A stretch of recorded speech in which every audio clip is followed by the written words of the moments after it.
welcome to Storytime.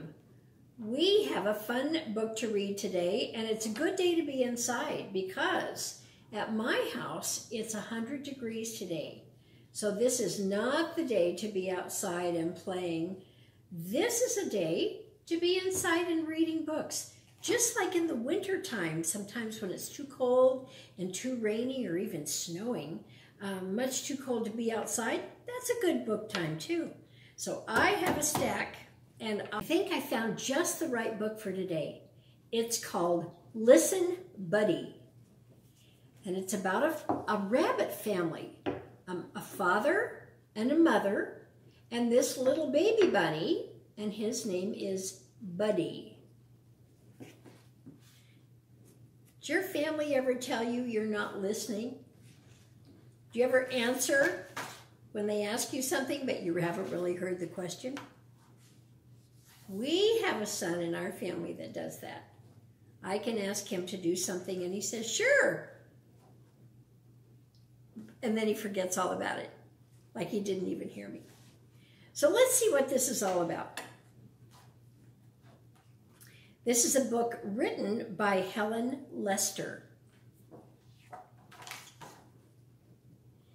Buddy's father had a beautiful big nose. He was a great sniffer. Can you sniff? So here he is. This is Buddy's father, and he's sniffing.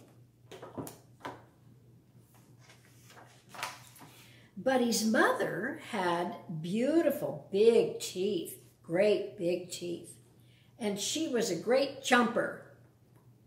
You could do that. That's kind of fun. Buddy, their baby, had beautiful big ears. But it didn't matter because he didn't listen. So here's Mother over here with her beautiful big teeth. And here they are as a family. And look at those great big huge ears on Buddy. And they're lifting one up so they can talk right in his ears and see if he will listen. Somehow I think he's choosing not to listen. When Buddy's parents, got to make sure I'm on the right page here. I was. When Buddy's parents sent him to the vegetable stand to get a basket of squash, he came home with a basket of wash, like laundry. When they asked him to buy 15 tomatoes, he came home with 50 potatoes. Maybe he wasn't listening. So he didn't get squash, he got laundry, he got wash instead. And over here he didn't get tomatoes, he got potatoes. Look at all those potatoes. All because he wasn't listening.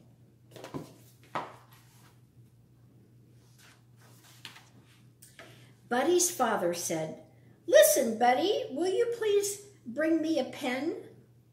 "Who?" said Buddy. "You," said his father. "Will you please bring me a pen?" "A what?" asked Buddy. "A pen," said his father. "Will you please bring me a pen?" "Sure," said Buddy. Buddy's father said, "Listen, Buddy." Because he didn't bring a pen, he brought a hen. You see that? He wasn't listening. Hen sounds like pen, but he really wasn't supposed to bring a hen. Buddy's mother said, "Listen, Buddy, will you please get me a slice of bread?" "Who?" asked Buddy. "You," said his mother. "Will you please get me a slice of bread?" "A what of what?" asked Buddy. "A slice of bread," said his mother. "Will you please bring me a slice of bread?" "Sure," said Buddy. Buddy's mother said, "Listen, Buddy." So, over here he's watching TV, and over here he got the saw out, and he thought instead of slice of bread, slice the bed. So he got the saw and he sliced the bed. He's not listening, is he? Somehow, Buddy's mind was always wandering too far away from those beautiful ears. His parents tried yelling, "Listen, Buddy!" They tried whispering, "Listen, Buddy." Nothing worked. Here's Buddy just laying on the floor, daydreaming, just thinking about other things. Over here he's playing, he's standing on his head. He's just playing, not paying any attention. One day, Buddy got permission to go for a long hop. He had never before been allowed to go beyond the vegetable stand. "Listen, Buddy," his parents warned him, "just remember, at the end of the road, there are two paths. The path to the left will lead you around the pond and back home. The path to the right will lead you to the cave of Scruffy Vermint. And that Scruffy Vermint has a nasty temper. So be sure you take the path to the left." "Right?" asked Buddy. "Left," said his parents. "Right," said Buddy, and with a salute of his paw, he hopped away. So he's off on a little adventure of his own. Feeling very grown up, Buddy hopped along, past the vegetable stand and on to the end of the road. "Now let's see," he pondered, "was I supposed to go to the left or the right? Oh, right. Or left." He thought as hard as he could, and the last thing I said was right. So that must be it. Right. And right he went. So here he's come to the end of the road, and there's two paths. He can go to the left, or he can go to the right. If he goes to the left, it'll circle around and bring him home. If he goes to the right, he goes to the Scruffy Vermint's house. I think we all know that he's taken the wrong path. 25 hops later, Buddy discovered that right was wrong. There in front of his cave was the Scruffy Varmint. I have to show you what he looks like. Look, he's really scary, isn't he? He's just really big. He's so much bigger than Buddy. Scruffy Varmint was doing scruffy things that varmints do, like snarling and mussing his hair and rubbing dirt on his knees and scratching a whole lot of itches. At his feet was a very large pot for soup. "What are you going to do with that soup pot?" asked Buddy. "What does one usually do with a soup pot? Bake pie?" replied the Scruffy Vermint not too kindly. "I'm going to make some soup." "Some what?" asked Buddy. "Soup," snarled the Scruffy Vermint. "Look how big this pot is down here.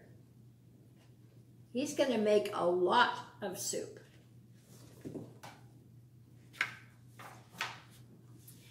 Buddy had forgotten his parents' warning about the Scruffy Vermint. He asked eagerly, "May I help?"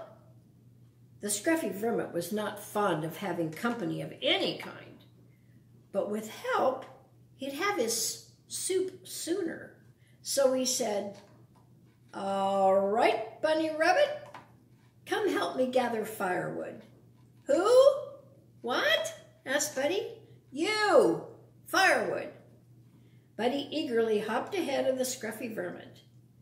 Very gently, he gathered a large, prickly bundle, which he held out proudly. Roughly, the vermin grabbed the bundle. I said firewood, not briarwood. You know what briars are? Those are stickers, and they can stick in your hands or stick in your feet. They hurt. Scruffy Vermin yelped, plucking the sharp thorns out of his paws.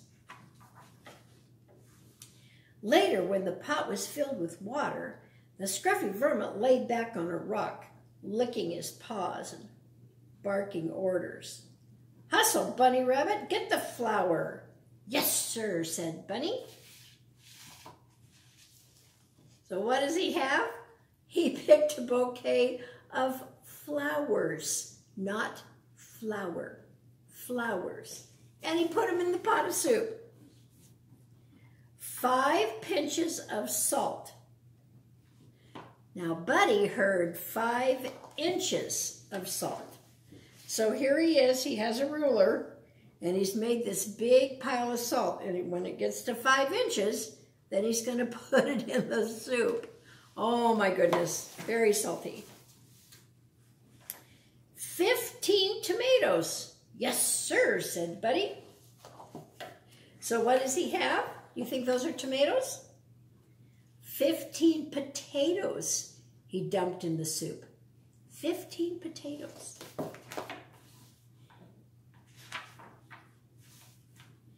And a big load of squash. Yes, sir, said Buddy. The Scruffy Vermin rose and gave the soup a stir. He took a taste. It tasted a little like, well, maybe it needed some pepper. You know that Buddy did not hear squash. He heard wash. So now we have potatoes and a whole bunch of salt, and we have laundry that he's poured in there. Bunny Rabbit, get the pepper from the left side of the kitchen sink, the vermin growled. Who get the what from the where side of the where? What? Asked Buddy. The Scruffy Vermin repeated. Who get the what from the where side of the where what? Never mind. He stalked into the kitchen and got the pepper himself and sprinkled it into the soup. There, he snarled. Now, Bunny Rabbit, put the soup on the fire. I wonder what Bunny Rabbit heard. Buddy put the soup in the fire. So he tipped it over, and out came potatoes and laundry and salt and pepper and water. And you know what that would do to the fire? What do you think that would do to the fire? The fire went hiss because it put the fire out. So did the Scruffy Vermin. I'll teach you, he howled. I will have soup, Bunny Rabbit, soup. And I know just the bunny to use. The Bunny Rabbit, who never listens, listened. Buddy listened.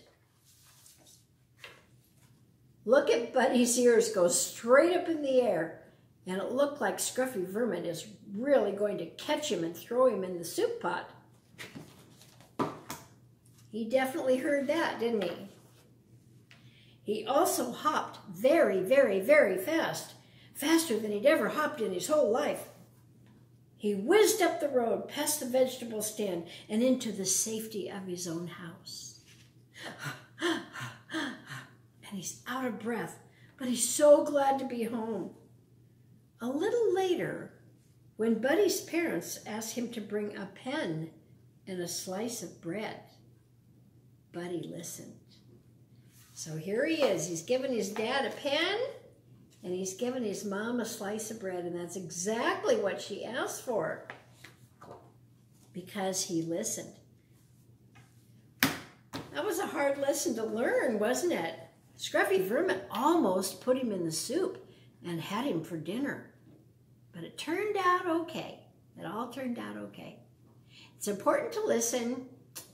Sometimes we don't want to. Sometimes our mind is someplace else, or we're watching TV or playing with friends, and we don't hear what somebody says to us. But it is important to try to listen. So, kind of a cute story. I think that little buddy rabbit is kind of a cute little guy, and I think he'll be much better now, a better listener. So, let's say a little prayer for him. Okay. Heavenly Father, thank you for this day. Thank you always for a big stack of books to read on a day when it really isn't good for us to be outside in any kind of weather, the hot or the cold. Thank you for books, always. Thank you for a story about Buddy and the lesson he learned about listening. Listening to other people, listening to adults, listening to friends, listening to teachers. It's always important to listen. And then you can give the right answer back. So I ask that you keep all of my friends safe and happy this week and bring them back next week for another story. We ask these things in the name of your dear son, Jesus. Amen. Okay, I'm going to give this book a little love because I like it and I think it has a good lesson. So we'll see. I have this stack and I have many, many more. Just looking at the top one, it says Mrs. Toggle's Zipper. That could be a fun one. I know that Mrs. Toggle is a teacher, so that could be a real fun one. I saw this one too, The Wolf's Chicken Stew. We might save that for a while because it might be similar to the Buddy story. So, okay, that's all you get for today. Stay cool, be happy, and drink lots of water. All right, I love you all. Bye.